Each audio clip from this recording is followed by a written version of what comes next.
हमारे मुजफ्फरपुर में पानी पिया जाता है, क्या यहाँ खाया जाता है? तुम खाएगा? हम कहा कि अब इसको क्या बता, हम कहा हाँ हम भी खाएगा।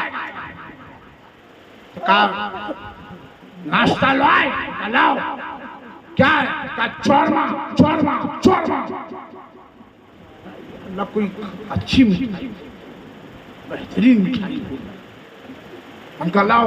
उस वक्त तक वहाँ मौलाना साहब जो है किसी बच्चे को कायदा बगदादी पढ़ा रहे थे, जे करके जो पढ़ाते हैं ना हमारे यहाँ, कापेश को लाम पेश लो काफलाम पेश कुल, इस तरह पढ़ा हाफिज साहब पढ़ाते हो क्या पढ़ाते हैं। तो वो उनको देखा हमको और नींद खुल गई हमारी। वो पढ़ा रहे थे काफो भैलो लामो भैलो,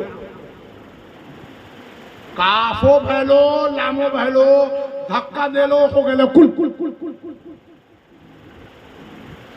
काफो भैलो लामो भैलो, उल्टा बंसी भैलो, धक्का दे लो हो गए कुल कुल कुल।